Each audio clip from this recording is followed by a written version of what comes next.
Are you one of those individuals who just seems to be aware of how they're feeling and how to express that in a manner that other people can understand how you're feeling? Or are you somebody who really struggles to identify that physical symptoms such as headaches and aches and pains for no apparent reason, stiff shoulders, backs hurting, you're having a hard time having your bowels move, just all kinds of signs of tension, but you're not recognizing that you're tense, or that the signs that your body are sending you are indicators of being under stress, and you just ignore them and keep on motoring on. It's really important to be able to identify what it physically feels like when you're emotionally feeling a certain way. So I think most people can relate to, when you start to get angry, and how sometimes people's chest and neck and face start to flush with red, or some people go stark white, and your heart just starts beating. You can almost hear it, and you may feel sweaty, and your stomach gets tight, knots. You start to not have as deep a breath. It's quick and rough and ragged. And the rest of your body tenses. Maybe your fists clench together.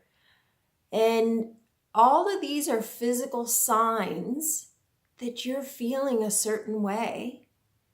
And it's really important to stop and identify what's happening in your body so that you can identify what you're feeling.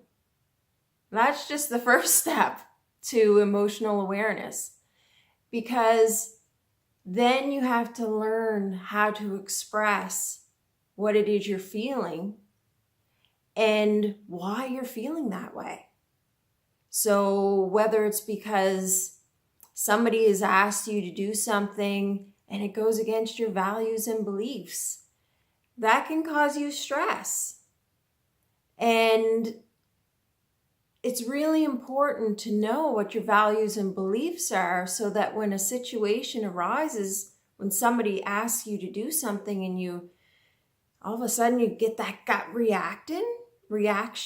Again, that's that physical. Some people just work on their gut in business and in life. They're those people that have that kind of innate sense of others and their goodness and their intentions.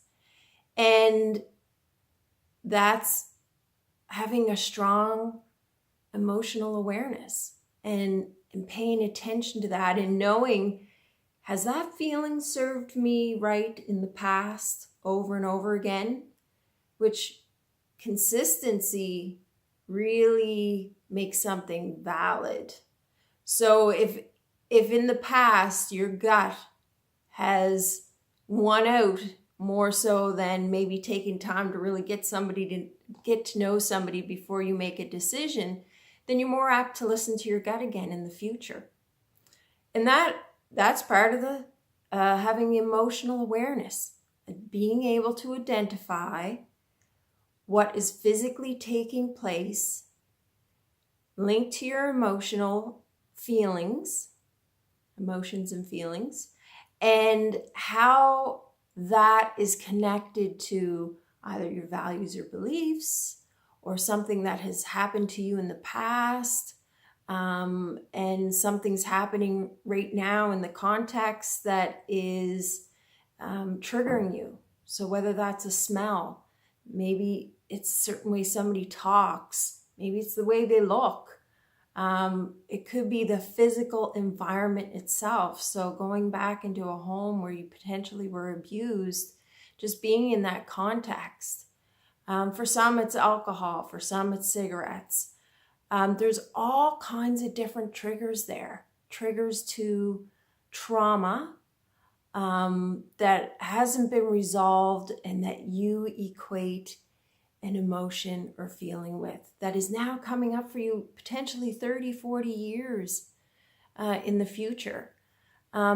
So, being able to identify, again, why you having those feelings can really help you strengthen your self-awareness.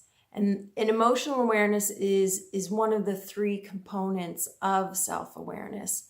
And, in social emotional intelligence, we look at 26 different competencies.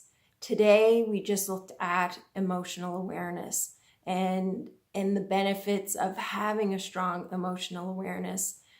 If you're not able to identify how you're feeling and why you're feeling it, then you're not realizing, one, how it's affecting you, but how it's impacting how you're engaging with others, whether that's in a professional environment, so your team, or in your personal environment, so your home life.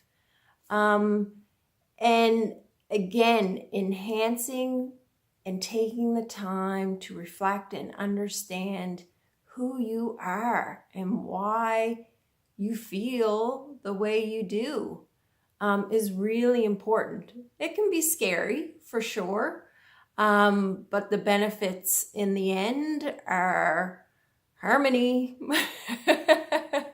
harmony with self, harmony with other, I recommend it. So if you're interested in learning more about your individual competencies or team's competencies, their strengths and their challenges, it really can return the best return of investment for your investment dollar, because you have a foundation. You know what the individual or the group's needs are, and you can formulate your training around that knowledge. And remember, social emotional intelligence can be learned, unlike IQ, which is basically genetically determined at birth. Be well.